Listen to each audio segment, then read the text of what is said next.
Hello everyone, Vinayak classes के YouTube channel पर मैं अमिता सिंह आप सभी का हार्दिक स्वागत करती हूँ। आज हम लोगों की 10वीं प्रैक्टिस है। 9 प्रैक्टिस हम लोगों ने कर लिया है। जो लोग नहीं देखे हैं वो लोग प्लेलिस्ट में जाएं और वहाँ से 9 प्रैक्टिस ज़रूर देख लें। और वीडियो यदि आपको अच्छा लगे तो एक लाइक ज़रूर करना, अपने दोस्तों तक शेयर भी ज़रूर कर देना, और चैनल पे यदि आप नए हैं तो चैनल को सब्सक्राइब भी कर लेना। तो चलिए आज का पहला प्रश्न हम लोग देखते हैं। आज का पहला प्रश्न है कि निम्नलिखित में से कौन सी बाल्यावस्था की विशेषता नहीं है? शारीरिक विकास में स्थिरता, जिज्ञासा की प्रबलता, तीव्र शारीरिक विकास, समाजीकरण का विस्तार। तो सबसे पहले ऑप्शन ए को देखेंगे कि शारीरिक विकास में स्थिरता। तो शैशवावस्था की तुलना में बाल्यावस्था में बच्चे का शारीरिक विकास जो होता है वो बहुत धीमा और स्थिर हो जाता है। क्या हो जाता है? धीमा और स्थिर हो जाता है। इस अवस्था में लंबाई, वजन बहुत तेजी से नहीं बढ़ते, बल्कि हड्डियों और मांसपेशियों में क्या होती है? मजबूती आती है। क्या होती है? मजबूती आती है। इसलिए जो है यह क्या है? बाल्यावस्था की विशेषता है, शारीरिक विकास में स्थिरता। आपसे नहीं पूछा, नहीं आपको पकड़ना है इसमें। ऑप्शन बी क्या कह रहा है कि जिज्ञासा की प्रबलता। तो इस आयु मतलब बाल्यावस्था में बच्चों के अंदर अपने आसपास की दुनिया को जानने की जो है बहुत तीव्र इच्छा होती है। कैसी इच्छा होती है? तीव्र इच्छा होती है। बच्चे हर चीज के पीछे का कारण जानना चाहते हैं, और जैसे पूछते हैं ना क्यों, कैसे, जैसे कि ये कैसे हुआ, वो क्यों हुआ, मतलब तमाम सवाल जो है करते हैं। यह भी जो है आपकी क्या है? बाल्यावस्था की विशेषता है, यानी दोनों है। अगला क्या कह रहा है कि तीव्र शारीरिक विकास। तो तीव्र शारीरिक विकास जो होता है यह शैशवावस्था और किशोरावस्था की मुख्य विशेषता है। किसकी? शैशवावस्था और किशोरावस्था में उसकी मुख्य विशेषता है, बाल्यावस्था की नहीं है। बाल्यावस्था में शारीरिक वृद्धि जो होती है, शारीरिक वृद्धि की गति जो होती है वो बहुत धीमी पड़ जाती है। तो यही आपका आंसर है, क्योंकि इस तो जो है शैशवावस्था और किशोरावस्था की विशेषता है। आपसे नहीं पूछा है, आपका आंसर तीव्र शारीरिक विकास है। और ये सामाजिकरण का विस्तार, इसका क्या मतलब होता है? तो इस उम्र में बच्चा जो है घर से बाहर निकलकर स्कूल जाना शुरू करता है। समाजीकरण है, क्योंकि घर से वो बाहर निकलेगा, नए दोस्त बनाता है, समूहों में खेलना सीखता है। यही सब जो है सामाजिकरण का जो है विस्तार है। लेकिन आपका आंसर क्या है कि तीव्र शारीरिक विकास। चलिए आज हम लोग थोड़ा जल्दी जल्दी चलेंगे, नहीं तो जो है वीडियो जो है थोड़ा लंबी हो जाती है, ठीक ना। यदि आपको विस्तार में देखना या सुनना है तो आप कमेंट करना। अगर विस्तार में आपको चाहिए तो मैं विस्तार में ही पढ़ाऊंगी, बेशक जो है वीडियो लंबा जाएगा, ठीक ना। और अगर आपको शॉर्ट में चाहिए तो वो भी कमेंट करना, मैं थोड़ा थोड़ा बताते हुए जो है आगे निकल जाऊंगी, ठीक ना। तो चलिए हम लोग अगले क्वेश्चन पे चलेंगे।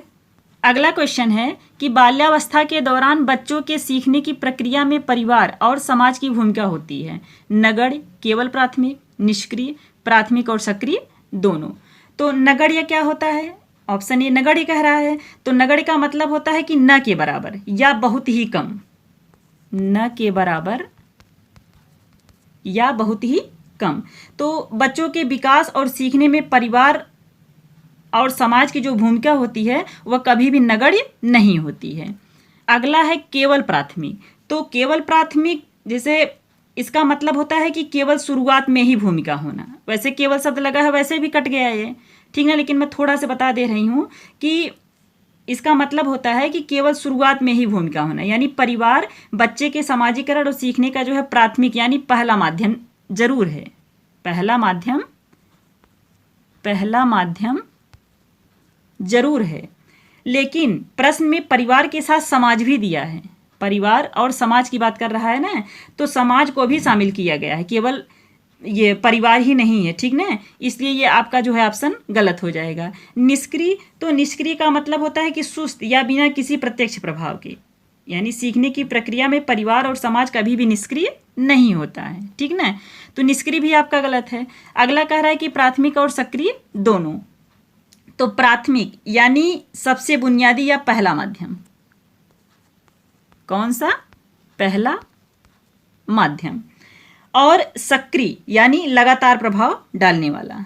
सक्रिय का मतलब होता है लगातार प्रभाव डालने वाला। प्राथमिक में क्या होता है, जो प्राथमिक भूमिका होती है, तो प्राथमिक भूमिका में क्या होता है कि परिवार जो होते हैं, मतलब परिवार बच्चे की शिक्षा और संस्कारों की पहली सीढ़ी होती है। ये जो प्राथमिक है मतलब परिवार जो है। अगला क्या कह रहा है, सक्रिय। तो सक्रिय जो है परिवार और समाज, परिवार और समाज, समाज जैसे दोस्त, स्कूल, पड़ोसी, ये सब क्या हुए, समाजे तो हुए। तो दोनों ही बच्चे के सीखने की प्रक्रिया में क्या होता है, निरंतर और सीधे तौर पर भाग लेते हैं। ठीक ना। अब सीधे तौर पर यानी कौन, परिवार और समाज, ये दोनों जो होते हैं वो सक्रिय रूप से दोनों जो है अपना निभाते हैं भागीदारी। ठीक ना। तो इसका आंसर है मेरे बच्चे कि प्राथमिक और सक्रिय दोनों। चलिए हम लोग अगले क्वेश्चन पे चलेंगे। अगला क्वेश्चन है कि बालक एक ऐसी पुस्तक है जिसका शिक्षक को आद्योपांत अध्ययन करना चाहिए। यह कथन किसका है, रूसो, लॉक, रॉस, एडलर। तो सबसे पहले रूसो के विषय में थोड़ा सी जान लीजिए। थोड़ा थोड़ा मैं बताऊंगी क्योंकि बहुत ज़्यादा डिटेल नहीं बताना है, फिर भी मैं थोड़ा बताऊंगी जरूर। रूसो का क्या है कि रूसो को बाल केंद्रित शिक्षा का प्रबल समर्थक माना जाता है। किसका, बाल केंद्रित शिक्षा का प्रबल समर्थक माना जाता है। इन्होंने अपनी पुस्तक एमिल, इनकी पुस्तक का क्या नाम है, एमिल, नाम याद रखना, हो सकता है पूछ ले। एमिल में शिक्षा संबंधी विचार जो है प्रस्तुत किए हैं, कौन, रूसो साहब ने। और रूसो का मानना था कि बच्चों को समाज के कृत्रिम बंधनों से दूर रखकर, कृत्रिम बंधन मतलब यानी मानव द्वारा जो नियम बनाए गए हैं उनसे दूर रखकर प्रकृति की गोद में स्वतंत्र रूप से सीखने देना चाहिए। यानी मानव से दूर करके प्रकृति की गोद में जो है स्वतंत्र रूप से सीखने के लिए छोड़ देना चाहिए बच्चे को। रूसो का और क्या कहना था कि एक शिक्षक को बच्चे के व्यवहार, उसकी रुचियों और क्षमताओं को शुरू से अंत तक अच्छी तरह समझना चाहिए, ठीक वैसे ही जैसे किसी पुस्तक को ध्यानपूर्वक पढ़ा जाता है। समझ में आया। अगला क्या कह रहा है, लॉक। तो जॉन लॉक एक प्रसिद्ध ब्रिटिश दार्शनिक और विचारक थे। कैसे थे, ब्रिटिश दार्शनिक और विचारक थे। उन्होंने बच्चे के दिमाग को कोरी स्लेट या खाली कागज कहा है। इस शब्द को ध्यान देना, कोरी स्लेट या खाली कागज, ये लॉक साहब ने कहा है। इस शब्द को ध्यान देना, हो सकता है पूछ ले कि कोरी स्लेट या खाली कागज जो है किसने कहा है, तो लॉक साहब ने कहा है। ठीक ना। इनके अनुसार बच्चा जन्म के समय पूरी तरह से खाली होता है। ठीक ना। वह अपने जीवन के सारे अनुभव और ज्ञान दुनिया में आकर ही सीखता है, ये लॉक का मानना था। रॉस क्या कहते हैं, तो रॉस जो है एक प्रमुख मनोवैज्ञानिक और शिक्षा शास्त्री थे। क्या थे, मनोवैज्ञानिक और शिक्षा शास्त्री थे। इन्होंने शिक्षा में मनोविज्ञान के महत्व को गहराई से समझाया है। किसने, रॉस साहब ने। रॉस का एक प्रसिद्ध कथन और था, क्या था कि मनोविज्ञान ने शिक्षा को बाल केंद्रित रूप प्रदान किया है। ये इनका कथन है, याद रखना। वे बच्चे की स्वतंत्रता और खेल खेल में सीखने के समर्थक थे। कौन, रॉस साहब। अगला है एडलर। तो एडलर एक ऑस्ट्रियाई मनोचिकित्सक थे। इन्होंने इंडिविजुअल साइकोलॉजी की स्थापना की थी। किसकी, इंडिविजुअल साइकोलॉजी। लिख लेना आप लोग, राइटिंग नहीं समझ पाएंगे लेकिन मैं बोल रही हूँ उसको तो समझ लेंगे ना। इंडिविजुअल साइकोलॉजी की स्थापना की थी। इन्होंने मनोविज्ञान में हीनता की भावना की जो है अवधारणा दी थी। ये शब्द याद रखना, हीनता की भावना किसने दिया है, एडलर साहब ने दिया है। इस शब्द को ध्यान देना कि हीनता की भावना की अवधारणा किसने दी है, एडलर साहब ने दी है। इनके अनुसार हर बच्चा बचपन में खुद को बड़ों से कमजोर समझता है, इसीलिए हीनता की भावना का जो है इन्होंने जो है अवधारणा दिया है। और इसी हीनता की भावना को दूर करने और श्रेष्ठता पाने के लिए वह जीवन भर जो है प्रयास करता है। कौन करता है? बच्चा करता है। किसका मानना था? एडलर का मानना था। प्रश्न में आपसे क्या पूछा है कि बालक एक ऐसी पुस्तक है जिसका शिक्षक को आद्योपांत अध्ययन करना चाहिए। यह कथन किसका है? तो यह रूसो साहब का है। ठीक ना, क्योंकि ये प्रकृति प्रेमी थे, प्रकृतिवादी थे, रूसो। चलिए हम लोग अगले क्वेश्चन पे चलेंगे। अगला क्वेश्चन है कि बाल्यावस्था मिथ्या परिपक्वता का काल है। यह कथन किस मनोवैज्ञानिक का है? Kilpatrick, Ross, Cole Bruce, Freud. तो सबसे पहले किलपैट्रिक के विषय में देखेंगे। किलपैट्रिक जो है यह एक अमेरिकी शिक्षा शास्त्री और जॉन डीवी के शिष्य थे। जॉन डीवी के शिष्य थे। इन्होंने शिक्षा में प्रोजेक्ट विधि का जो है प्रतिपादन किया था। किसका? प्रोजेक्ट विधि का प्रतिपादन किया था। किसने किया था? किलपैट्रिक साहब ने। किलपैट्रिक ने बाल्यावस्था को प्रतिद्वंदात्मक, ये ध्यान देना, प्रतिद्वंदात्मक सामाजीकरण का काल कहा है। किसने कहा है? किलपैट्रिक ने कहा है। ये कथन है, ये ध्यान देना, पूछेगा ऐसे डायरेक्ट आपसे। अगला क्या कह रहा है? रॉस। तो रॉस जो हैं एक प्रसिद्ध मनोवैज्ञानिक और शिक्षा शास्त्री थे। अभी अभी मैंने आपको बताया। इन्होंने विकास की अवस्थाओं का जो है वर्गीकरण किया था और इनके अनुसार बाल्यावस्था जो है वह मिथ्या या छदम परिपक्वता का काल है। किसने कहा है? रॉस साहब ने कहा है। ये खूब पूछा जाता है, इसको ध्यान देना, इस कथन को।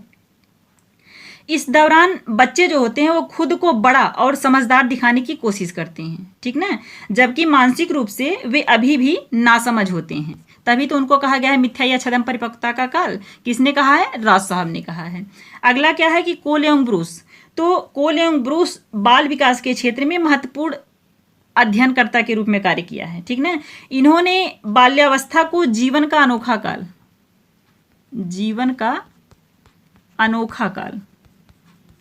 अनोखा काल कहा है। इनका मानना था कि माता पिता के लिए बच्चे की इस अवस्था को समझना बहुत कठिन होता है। किसका मानना है? कोले-ब्रूस का। तभी तो उन्होंने कहा है कि जीवन का अनोखा काल, ठीक ना। और फ्रायड साहब के विषय में थोड़ा सा जान लीजिए। तो फ्रायड साहब ऑस्ट्रिया के प्रसिद्ध चिकित्सक और मनोविश्लेषणवाद के जनक थे। चिकित्सक और सबसे ज्यादा इसको ध्यान देना, मनोविश्लेषणात्मक के जनक थे। कौन थे? फ्रायड साहब थे। इन्होंने मानव विकास के लिए मनोयौनिक विकास का जो है सिद्धांत दिया था। इनके अनुसार क्या होता है? बच्चा यानी बाल्यावस्था को सुप्तावस्था या कामो प्रसूति काल कहा जाता है। किसके अनुसार? फ्रायड साहब के अनुसार। इनका कथन है एक कि कथन सुन लीजिए, मैं बोल दे रही हूं कि बालक को जो कुछ भी बनना होता है वह शुरुआती 4 या 5 वर्षों में बन जाता है। किसका कहना है? फ्रायड साहब का। प्रश्न में आपसे क्या पूछा है कि बाल्यावस्था मिथ्या परिपक्वता का काल है। यह कथन किस मनोवैज्ञानिक का है? तो यह रॉस साहब का है। बी ऑप्शन आपका सही है। चलिए हम लोग अगले क्वेश्चन पे चलेंगे। अगला क्वेश्चन है कि बाल्यावस्था बालक का निर्माण काल है। यह परिभाषा किस मनोवैज्ञानिक द्वारा दी गई है? Ross, Cole Bruce, Kilpatrick, Freud. तो रॉस जो है बाल्यावस्था को इन्होंने क्या कहा है? मिथ्या परिपक्वता या छद्म परिपक्वता का काल। अभी अभी मैंने आपको बताया। और रॉस का क्या मानना था कि इस अवस्था में बच्चे बड़ों की तरह व्यवहार करने का नाटक या प्रयास करते हैं।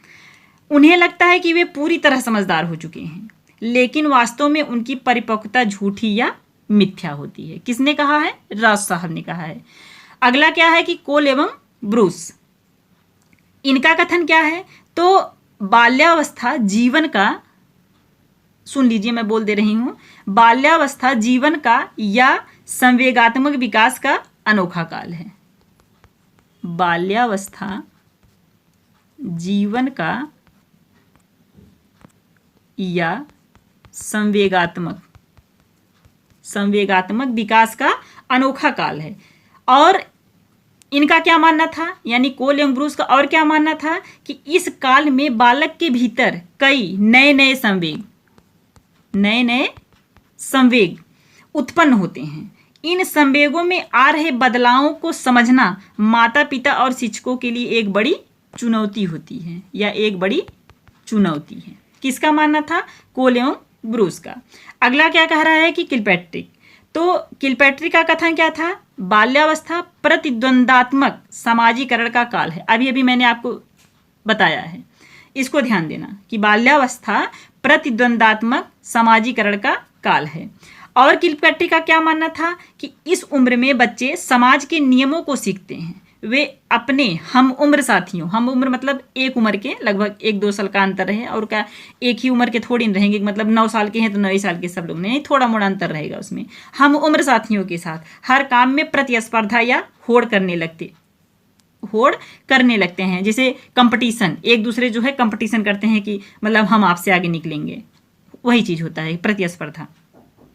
फ्रायड का क्या मानना था, तो इनका कथन है फ्रायड साहब का कि बाल्यावस्था बालक का निर्माणकाली काल है, बालक का निर्माणकारी काल है। और प्रसिद्ध मनोविश्लेषणवादी सिगमंड फ्रायड, इनको मनोविश्लेषणवाद का जनक भी कहा जाता है। तो मनोविश्लेषणवादी सिगमंड फ्रायड का मानना था कि मनुष्य को भविष्य में जो कुछ भी बनना होता है उसकी नींव शुरुआती जीवन या बाल्यावस्था में ही पड़ जाती है। इन्होंने ही कहा है ना कि 4-5 वर्ष की अवस्था में जो कुछ बनना होता है वो पता चल जाता है। यह काल बच्चे के चरित्र और व्यक्तित्व के निर्माण का जो है मुख्य आधार होता है। किसका कहना है, फ्रायड साहब का। प्रश्न में आपसे क्या पूछा है कि बाल्यावस्था बालक का निर्माण काल है, अभी अभी मैंने बताया इसको, तो ये फ्रायड साहब है, ठीक ना। आंसर आपका क्या है, फ्रायड साहब हैं। चलिए हम लोग अगले क्वेश्चन पे चलेंगे। अगला क्वेश्चन है कि किलपैट्रिक के अनुसार बाल्यावस्था को निम्नलिखित में से क्या माना गया है, जीवन का अनोखा काल, मिथ्या परिपक्वता का काल, जीवन का निर्माण काल, प्रतिद्वंदात्मक काल। तो ऑप्शन ए को देखेंगे पहले, जीवन का अनोखा काल। जीवन का अनोखा काल किसने कहा है, यह कथन किसका है, तो यह कथन है कोल एवं ब्रूस का, कोल एवं ब्रूस का। ध्यान देना बच्चा इस चीज को, कोल एवं ब्रूस का। अगला क्या कह रहा है कि मिथ्या परिपक्वता का काल। तो बाल्यावस्था को छदे में अब मिथ्या परिपक्वता का काल किसने कहा है, तो रॉस साहब ने कहा है। ये किसने कहा है, रॉस साहब ने कहा है। अगला क्या है कि जीवन का निर्माण काल। तो जीवन का निर्माण काल ये जो है अभी अभी मैंने आपको बताया कि इसको जो है फ्रायड साहब ने कहा है। फ्रायड साहब यानी इनका कहना था कि मनुष्य को जो कुछ भी बनना होता है वह प्रारंभिक 4 या 5 वर्षों में बन जाता है। किसका कहना था, फ्रायड साहब का। इन्होंने ही कहा है कि जीवन का निर्माण काल। अगला क्या है कि प्रतिद्वंदात्मक काल।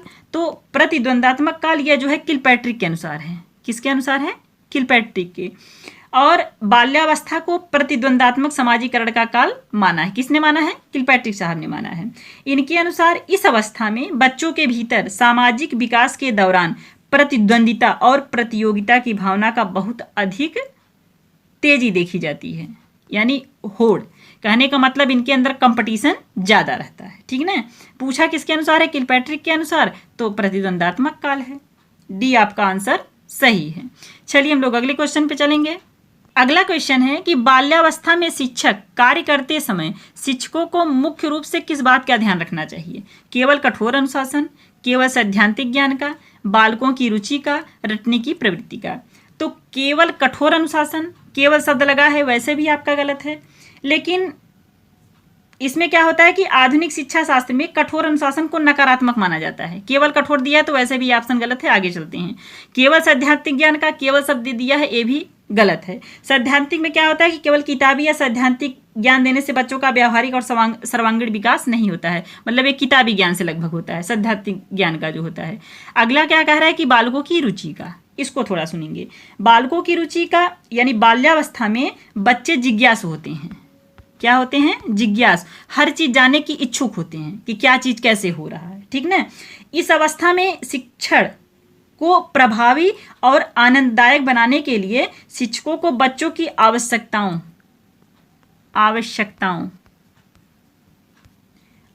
रुचियों और उनकी मानसिक क्षमता को ध्यान में रखना चाहिए। तभी तो बच्चा उसकी रुचि जो है जागृत होगी, तभी तो बालकों के अंदर रुचि जागृत होगी। उसके अंदर क्या क्या ध्यान देना होगा? उसकी आवश्यकताओं का, उसकी रुचियों का और उनकी मानसिक क्षमता का, ठीक ना।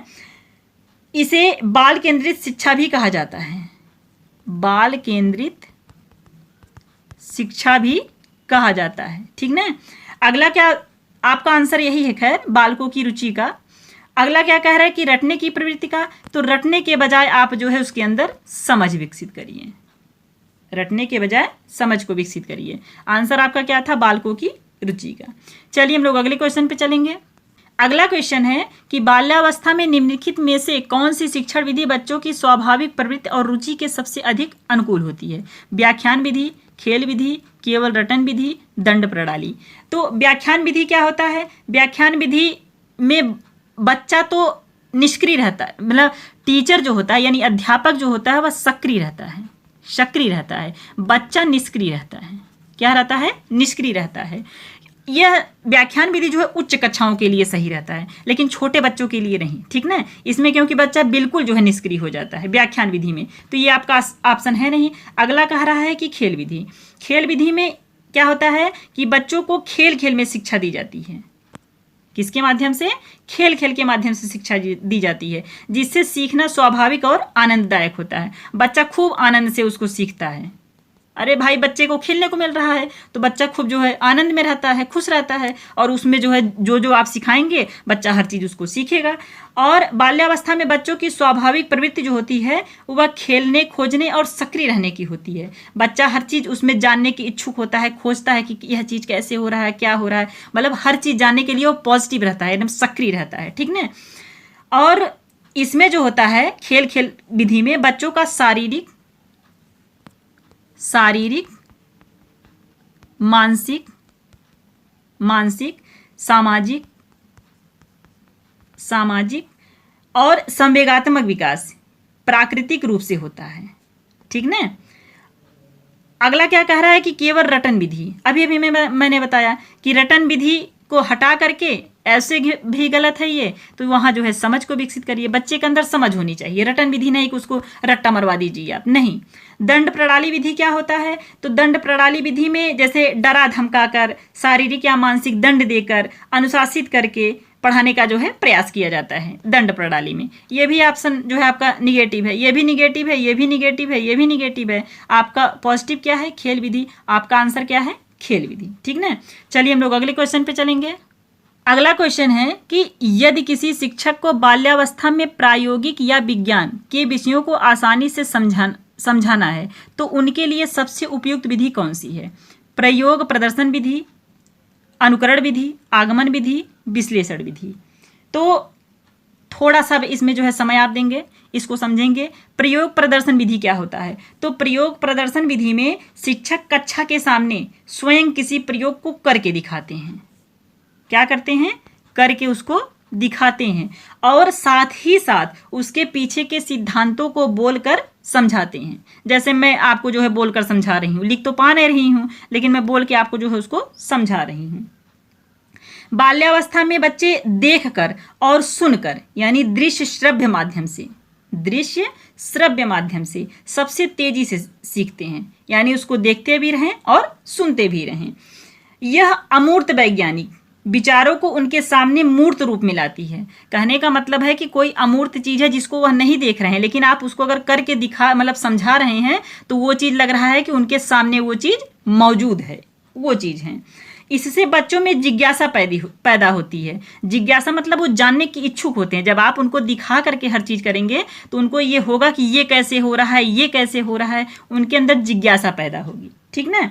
और उनका ध्यान जो है केंद्रित रहता है। कहने का मतलब है कि उनका ध्यान जो आप सिखा रहे हैं, जो दिखा रहे हैं, ध्यान उनका उसी पे केंद्रित रहता है, उसी को देखते हैं। अगला क्या कह रहा है? अनुकरण विधि। अनुकरण विधि में क्या होता है कि इस विधि में बच्चे अपने शिक्षक या बड़ों के कार्यों, भाषा या व्यवहार की नकल करके सीखते हैं। अनुकरण का मतलब ही होता है कि नकल करके सीखना, चाहे जो चीज हो, ठीक ना। यह विधि प्राथमिक स्तर पर भाषा सीखने, सही उच्चारण करने, सुंदर लिखावट और अच्छी आदतें सीखने के लिए जो है बहुत उपयोगी होती है। जैसे भाषा कोई बोल रहा है उसकी नकल वो कर रहा है, सही उच्चारण मतलब शब्द जो बोल रहा है शुद्ध बोल रहा है, वो उसको देख करके जो है शुद्ध, जैसे टीचर लोग पढ़ते हैं ना, सिखाते हैं, तो बच्चा भी उस चीज़ को जो है उच्चारण के माध्यम से शुद्ध बोलना सीखता है। और सुंदर लिखावट मतलब आप लिखे हैं तो उसको देख करके, जब आप ब्लैक बोर्ड वगैरह आप लिखते हैं तो देख के नकल करता है कि हमारे सर ने ऐसे लिखे हैं तो उसको हम भी जो है उसी तरह से लिखेंगे, वो चीज़ है। अगला क्या कह रहा है कि आगमन विधि। आगमन विधि में क्या होता है कि उदाहरण से नियम की ओर होता है, उदाहरण से नियम की ओर, नियम की ओर होता है। इस विधि का शिक्षण क्रम जो होता है किस तरफ होता है, उदाहरण से नियम की ओर होता है। शिक्षक पहले बच्चों के सामने यानी कई विशिष्ट उदाहरण रखते हैं और फिर बच्चे उनके आधार पर एक सामान्य नियम निकालते हैं। यह विधि लगभग जो है गणित के सूत्र, व्याकरण के नियम या विज्ञान के सिद्धांतों को जो है खुद से खोजने के लिए बहुत अच्छी होती है। कौन विधि? आगमन विधि। और ये विश्लेषण विधि क्या होता है, तो विश्लेषण विधि में जैसे किसी बड़ी या जटिल समस्या को छोटे छोटे तार्किक भागों में तोड़कर यानी विभाजित करके या तोड़ करके जो है उसका अध्ययन किया जाता है। जैसे कोई बड़ी जटिल समस्या है, बहुत बड़ी है, तो उसको क्या करेंगे आप, टुकड़ों में, छोटे छोटे टुकड़ों में उसको तोड़ देंगे, यानी इसका छोटा छोटा पार्ट कर देंगे, फिर जो है उसका अध्ययन करेंगे आप, ठीक ना। यह जो होता है क्या होता है, यह अज्ञात से ज्ञात की ओर होता है, यह अज्ञात से ज्ञात की ओर होता है, यानी जो आपको नहीं मालूम है फिर जो मालूम है आप उसकी तरफ जाते हैं। इसका प्रयोग जो है मुख्य रूप से उच्च कक्षाओं में होता है। जैसे गणित की कठिन प्रमेय वगैरह तो आप लोग लगाए होंगे 9th क्लास से ना, जैसे कठिन प्रमेय हुआ उसको सिद्ध करने के लिए या विज्ञान की जटिल समस्याओं को सुलझाने के लिए जो है किया जाता है। प्रमेय में देखते नहीं कि दिया रहता है, कुछ दिया जाता है तो उसमें आप शुरू करते हैं कि ये ऐसे है ऐसे है, फिर लास्ट में आप उस ऑप्शन तक जो है पहुंच जाते हैं। प्रश्न में आपसे क्या पूछा है कि यदि किसी शिक्षक को बाल्यावस्था में प्रायोगिक या विज्ञान के विषयों को आसानी से समझाना है तो उनके लिए सबसे उपयुक्त विधि कौन सी हो सकती है, तो प्रयोग प्रदर्शन विधि होती है, ठीक ना। आपका आंसर क्या है, प्रयोग प्रदर्शन विधि। चलिए हम लोग अगले क्वेश्चन पे चलेंगे। अगला क्वेश्चन है कि छोटे बच्चे अक्सर अपने शिक्षक या बड़ों का व्यवहार और भाषा देखकर सीखते हैं। शिक्षण में से कौन सी विधि कहा जाता है, अनुकरण विधि, निगमन विधि, क्रिया विधि, संश्लेषण विधि। तो अनुकरण विधि में नकल करके सीखना, यानी बच्चे बड़ों के व्यवहार, भाषा और क्रियाओं को देखकर उनकी नकल करते हैं। अनुकरण का मतलब सीधा सीधा नकल करना, ठीक ना। यह जो है प्राथमिक स्तर पर यानी भाषा और अच्छी आदतें सीखने की जो है सबसे अच्छी विधि होती है अनुकरण विधि। और शिक्षक जैसे शब्दों का उच्चारण करते हैं तो बच्चे ठीक वैसा ही जो है उसका नकल करते हैं, मतलब उसको बोलते हैं। निगमन विधि में क्या होता है, तो इस विधि में सबसे पहले सामान्य नियम या सिद्धांत बताए जाते हैं। क्या बताए जाते हैं, सामान्य नियम या सिद्धांत बताए जाते हैं। फिर उन्हें सिद्ध करने के लिए उदाहरण दिए जाते हैं। किसमें, निगमन विधि में। यह विधि नियम से उदाहरण की ओर चलती है, इसको ध्यान देना, नियम से उदाहरण की ओर चलती है निगमन विधि। निगमन दिया है नियम, एक कांटेक्ट कर लेना इससे, निगमन नियम, ठीक ना, आपको याद करने में सुविधा हो जाएगी। और यह विधि जो है उच्च कक्षाओं में, यानी इस विधि का प्रयोग अक्सर उच्च कक्षाओं में जैसे गणित, विज्ञान और व्याकरण पढ़ाने के लिए जो है किया जाता है। अगला क्या कह रहा है, क्रिया विधि। क्रिया विधि में क्या होता है कि इसे करके सीखना भी कहते हैं, करके सीखना भी कहते हैं, जहां छात्र स्वयं किसी कार्य को करके जो है ज्ञान प्राप्त करते हैं। इसमें छात्र पूरी तरह सक्रिय रहते हैं। छात्र क्या रहता है, पूरी तरह सक्रिय रहता है, क्योंकि वह करके सीखता है और खेल खेल में सीखते हैं, ठीक ना।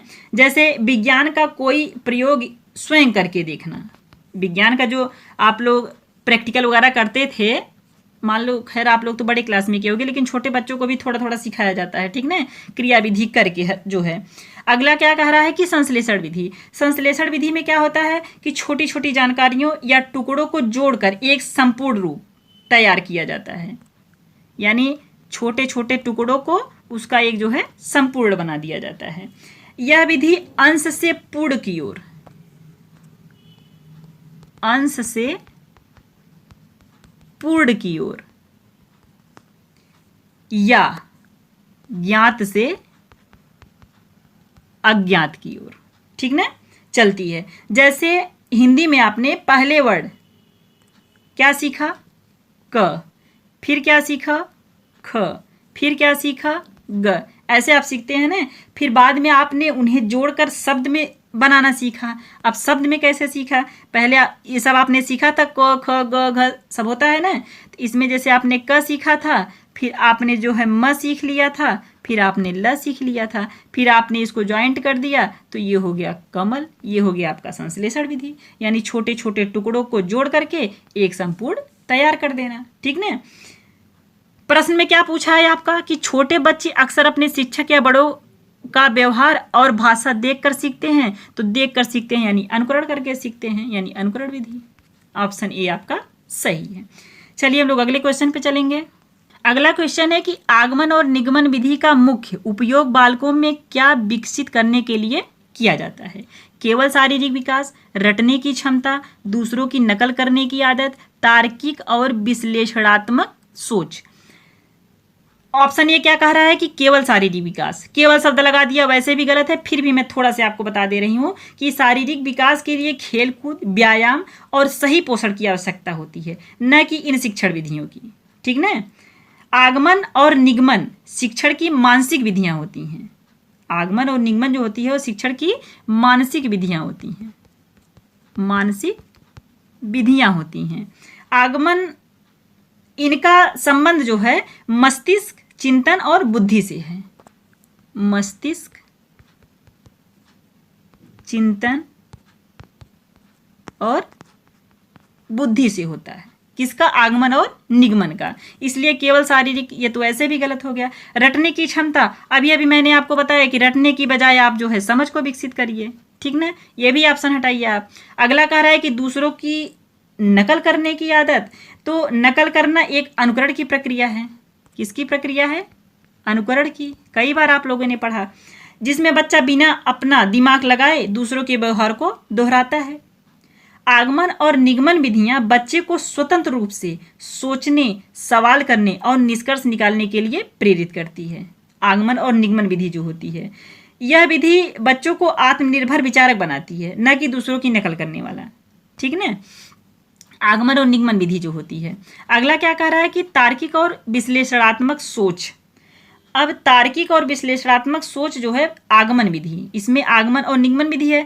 तो आगमन विधि से क्या होता है कि बच्चे उदाहरण से सामान्य नियम बनाना सीखते हैं।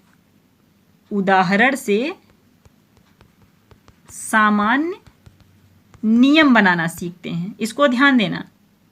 आगमन ऐसे लिखते हो ना, तो इसी से मिलाना आगमन और उदाहरण, ठीक ना, उदाहरण से नियम की ओर।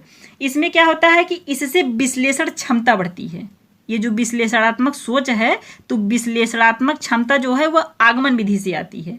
और तार्किक जो होता है यानी निगमन विधि, तो निगमन विधि में क्या होता है कि बच्चे नियमों का उपयोग करके समस्याओं को हल करते हैं, ठीक ना। इसमें क्या होता है कि इसमें तार्किक सोच मजबूत होती है। कहने का मतलब है कि आगमन विधि से विश्लेषणात्मक सोच और निगमन विधि से तार्किक सोच जो है मजबूत होती है। प्रश्न में आपसे क्या पूछा है कि आगमन और निगमन विधि का मुख्य उपयोग बालकों में क्या विकसित करने के लिए किया जाता है। तो तार्किक और विश्लेषणात्मक सोच विकसित करने के लिए किया जाता है। चलिए हम लोग अगले क्वेश्चन पे चलेंगे। अगला क्वेश्चन है कि बाल विकास में किशोरावस्था की अवधि सामान्यतः मानी जाती है 6 से 11 वर्ष, 12 या 13 से 18 वर्ष, 18 से 25 वर्ष, जन्म से 5 वर्ष। तो 6 से 11 वर्ष, 6 से 11 वर्ष यह उत्तर बाल्यावस्था, इसको क्या कहते हैं, उत्तर बाल्यावस्था। इस आयु में बच्चा स्कूल जाना शुरू करता है। बच्चा जब 6 वर्ष का हो जाता है तो बच्चा स्कूल जाना शुरू करता है हिंदी मीडियम में। अब आजकल क्या है कि 3 वर्ष से बच्चे यानी पूर्व बाल्यावस्था उसको आप कहिए, उसमें ही बच्चे जो है स्कूल जाना शुरू कर देते हैं, जो LKG वगैरह पढ़ते हैं। लेकिन हिंदी मीडियम में 6 वर्ष के बच्चे जो है क्लास 1 में जाते हैं, ठीक ना। तो स्कूल की आयु जो है वह 6 वर्ष से मानी गई है। और बच्चा सामाजिक रूप से सक्रिय होता है किस उम्र में? बाल्यावस्था में। और अपने दोस्तों के समूह को महत्व देता है बाल्यावस्था में। इस काल में शारीरिक विकास की गति थोड़ी धीमी, बाल्यावस्था में क्या होता है कि शारीरिक विकास की गति जो होती है वह थोड़ी धीमी हो जाती है और स्थिर हो जाती है, ठीक ना, बाल्यावस्था में। अगला क्या कह रहा है कि 12 या 13 से 18 वर्ष, तो यह किशोरावस्था की आयु है। इसे क्या कहते हैं? किशोरावस्था की अवस्था कहते हैं। यह बाल्यावस्था और प्रौढ़ावस्था के बीच का संधिकाल है। बीच का क्या है? संधिकाल। अब ये इसका क्या मतलब है? तो कहने का मतलब है कि यह दो अवस्थाओं के बीच के बदलाव का समय यानी किशोरावस्था है, ठीक ना। प्रसिद्ध मनोवैज्ञानिक स्टेनले हॉल ने क्या कहा है? इसे तनाव, तूफान और विरोध की अवस्था का है। यह प्रश्न खूब पूछा जाता है और हमको लग रहा है कि हर साल पूछा गया है।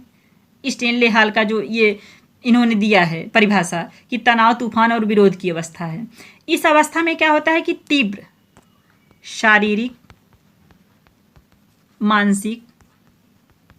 मानसिक और हार्मोनल बदलाव होते हैं।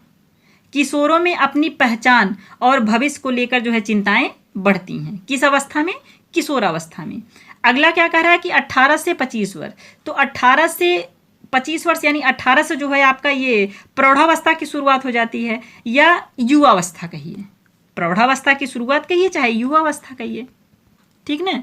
18 से 25 वर्ष जो होता है, इसमें क्या होता है कि व्यक्ति शारीरिक और मानसिक रूप से पूरी तरह जो है परिपक्व हो जाता है और वह जीवन की वह अवधि होती है जैसे व्यक्ति जो है अपने करियर, विवाह और समाज में अपनी स्वतंत्र जिम्मेदारी सब संभालने की ओर कदम बढ़ाता है। प्रौढ़ावस्था यानी युवावस्था में जन्म से 5 वर्ष, तो यह शैशवावस्था की अवधि है। किसकी अवधि है? शैशवावस्था की, ठीक ना। इसमें क्या होता है कि बच्चा जो है माता पिता पर जो है पूरी तरह से निर्भर होता है। और इसमें क्या होता है कि 3 से 5 वर्ष की आयु में बच्चा जो है अनुकरण करके 3 से 5 वर्ष की आयु में क्या करता है? अनुकरण करके और खिलौनों से खेलना सीखता है। इसीलिए इसे जो है टॉय एज भी कहते हैं। अब 3 से 5 वर्ष इसको ध्यान देना, ये दोनों ऑप्शन हो सकता है खिलौनों की आयु, यानी शैशवावस्था भी हो सकता है और पूर्व बाल्यावस्था भी हो सकता है। लेकिन अगर ऑप्शन में अलग अलग दिया है तो कोई बात नहीं, शैशवावस्था है तो शैशवावस्था, पूर्व बाल्यावस्था है तो पूर्व बाल्यावस्था। लेकिन अगर दोनों दिया है तो यह पूर्व बाल्यावस्था की हो जाएगी 3 से 5 वर्ष, क्योंकि 3 से 5 वर्ष पूर्व बाल्यावस्था में आती है, ठीक ना। और इसमें क्या होता है कि इस अवस्था में शारीरिक और मानसिक विकास की गति जो है बहुत तीव्र होती है। किसमें होती है? शैशवावस्था में होती है। लेकिन पूछा आपसे क्या है? किशोरावस्था, तो इसका आंसर जो है बी है, यानी 12 या 13 वर्ष से 18 वर्ष, ठीक ना। चलिए हम लोग अगले क्वेश्चन पे चलेंगे। अगला क्वेश्चन है कि किशोरावस्था के संदर्भ में निम्नलिखित में से कौन सा कथन सही है? इस अवस्था में बालक केवल मूर्त चिंतन ही कर सकते हैं। इस अवस्था को विकास का स्वर्ण काल भी कहा जाता है। इस अवस्था में समलिंगी आकर्षण सबसे तीव्र होता है। यह जीवन का सबसे सरल और शांत काल होता है। तो सबसे पहले ऑप्शन ए को देखेंगे कि इस अवस्था में बालक केवल मूर्त चिंतन ही कर सकते हैं। तो मूर्त चिंतन यह जीन पियाजे के संज्ञानात्मक विकास से है। जीन पियाजे के संज्ञानात्मक, क्योंकि कह रहा है कि केवल मूर्त चिंतन ही कर सकते हैं, तो यह मूर्त संक्रियात्मक अवस्था की विशेषता है। मूर्त संक्रियात्मक अवस्था की विशेषता है जो कि लगभग बाल्यावस्था यानी कह सकते हैं कि उत्तर बाल्यावस्था की है, 7 से 11 वर्ष, ठीक ना। तो ये आपका आंसर नहीं है। अगला कह रहा है कि इस अवस्था को विकास का स्वर्णकाल भी कहा जाता है। तो स्वर्णकाल जो है किशोरावस्था को जीवन का स्वर्णकाल या बसंत ऋतु कहा जाता है। स्वर्णकाल या बसंत ऋतु भी कहा जाता है किशोरावस्था को। और इस अवस्था में बालकों में अत्यधिक ऊर्जा, उमंग, नए सपने, रचनात्मकता और अपनी एक अलग पहचान बनाने की तीव्र इच्छा होती है, ठीक ना। इसीलिए इसको जो है स्वर्णकाल कहा जाता है। अगला क्या कह रहा है कि इस अवस्था में समलिंगी आकर्षण सबसे तीव्र होता है। तो समलिंगी मतलब समान लिंग, तो बच्चे बच्चे की तरफ, लड़कियां लड़कियां की तरफ, यानी लड़के लड़के की तरफ, लड़कियां लड़कियां, तो ये बाल्यावस्था की विशेषता है। किसकी विशेषता है? बाल्यावस्था की। और अगला क्या कह रहा है कि यह जीवन का सबसे सरल और शांत काल होता है। तो प्रसिद्ध मनोवैज्ञानिक यानी किलपैट्रिक और स्टेनले हॉल के अनुसार किशोरावस्था जो होता है वह जीवन का सबसे कठिन काल होता है। ये लगभग सरल और शांत, समझ लीजिए बाल्यावस्था की बात कर रहा है, ठीक ना, सीधे सीधे बात। लेकिन प्रश्न में आपसे क्या कहा है कि किशोरावस्था के संदर्भ में निम्नलिखित में से कौन सा कथन सही है? तो बी आपका आंसर सही है, ठीक ना। चलिए हम लोग अगले क्वेश्चन पे चलेंगे। अगला क्वेश्चन है कि किस अवस्था को जीवन का सबसे कठिन काल और संघर्ष, तनाव, आदि, तूफान तथा उलझन की अवस्था कहा जाता है? शैशवावस्था, बाल्यावस्था, किशोरावस्था, प्रौढ़ावस्था। तो शैशवावस्था क्या है? ऑप्शन ए को देखेंगे, शैशवावस्था। तो शैशवावस्था जन्म से लेकर 5 या 6 वर्ष, मैंने कई बार बताया है, आपको लर्न भी हो गया होगा अच्छी तरीके से। यह मानव विकास की पहली अवस्था है। कौन सी अवस्था है? पहली अवस्था है। इसमें शारीरिक और मानसिक विकास जो है बहुत तीव्र गति से होता है और इस काल में बच्चा पूरी तरह से माता पिता पर निर्भर रहता है। बच्चे अनुकरण और सीखने की प्रवृत्ति जो है, बच्चे में अनुकरण और सीखने की प्रवृत्ति जो है वह सबसे अधिक होती है। किस अवस्था में? शैशवावस्था में। बाल्यावस्था में क्या होता है? तो बाल्यावस्था की अवधि जो होती है वह 6 से 12 वर्ष होती है, 6 से 12 वर्ष। इसे अनोखा काल या टोली की यार या समूह की यार कहा जाता है। ध्यान देना ये सब चीज, ठीक ना। और लगभग ये सब उत्तर बाल्यावस्था की बात है। बाल्यावस्था कहेगा तब तो आप कर ले जाएंगे, लेकिन इस चीज को ध्यान देना जब भी पढ़ना, इसीलिए मैं बराबर लेती हूँ पूर्व बाल्यावस्था और उत्तर बाल्यावस्था, ये दोनों जो है इसकी विशेषता अलग कर लेना, क्योंकि ज्यादातर आपसे पूर्व बाल्यावस्था और उत्तर बाल्यावस्था पूछेगा, डायरेक्ट इसे बाल्यावस्था करके नहीं पूछेगा कि आप साफ साफ बता ले जाएं उसको, ठीक ना। इस चीज को ध्यान देना और अच्छी तरह से देख लेना। तो इसे क्या कहा जाता है? अनोखा काल या टोली की आयु या समूह की आयु भी कहा जाता है। किसको? बाल्यावस्था को। इस अवस्था में बच्चे स्कूल जाना शुरू करते हैं। 6 वर्ष में बच्चा स्कूल जाना शुरू करता है और उसके अंदर क्या होती है? सामाजिक भावना, रचनात्मकता और जिज्ञासा का जो है विकास होता है। इसमें शारीरिक विकास की गति शैशवावस्था की तुलना में थोड़ी धीमी और स्थिर हो जाती है। कहने का मतलब है कि शैशवावस्था में विकास जो है, विकास तेज होता है और बाल्यावस्था में जो होता है वह थोड़ी धीमी हो जाती है और स्थिर हो जाती है। अगला कह रहा है किशोरावस्था। किशोरावस्था या 12 से 13 वर्ष कहिए या 12 से 18 वर्ष कहिए, मतलब 12 से 13 वर्ष कहने का मतलब मेरा है कि 12 से या 13 से शुरुआत 18 वर्ष तक, ठीक ना, 12 से 18 वर्ष। इसे जीवन का सबसे कठिन काल माना जाता है। जीवन का सबसे कठिन काल माना जाता है।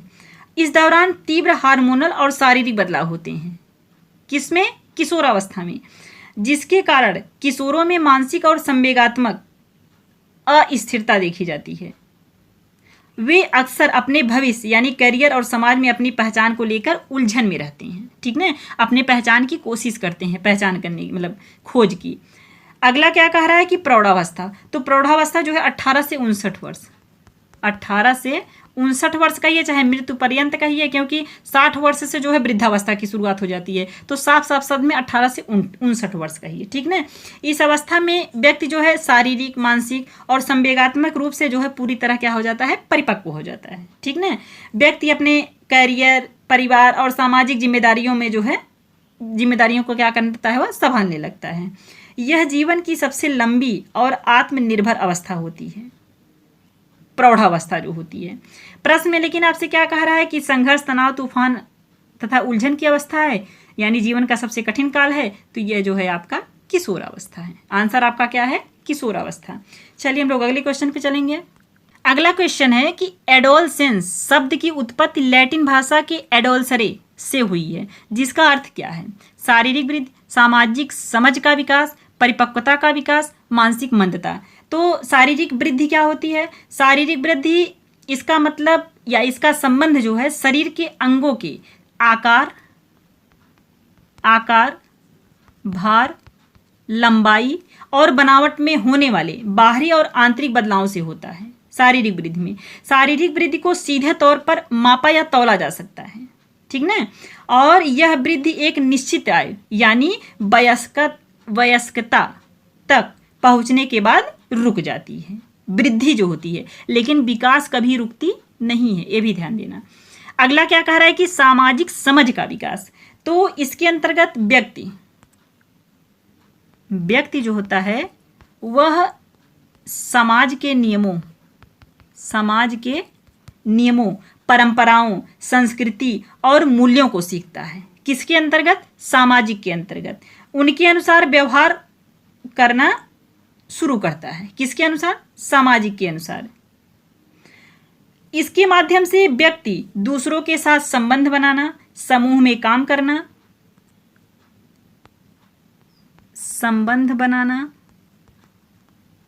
समूह में काम करना और सामाजिक परिस्थितियों को समझना सीखता है। यह जीवन भर चलने वाली प्रक्रिया है, ठीक ना। अगला क्या कह रहा है कि परिपक्वता का विकास। परिपक्वता का विकास यानी लैटिन शब्द एडोलसरे का शाब्दिक अर्थ ही परिपक्वता की ओर बढ़ना या विकसित होना होता है। परिपक्वता की ओर बढ़ना या विकसित होना होता है। किशोरावस्था वह संक्रांति काल है जिसमें एक बच्चा शारीरिक, मानसिक,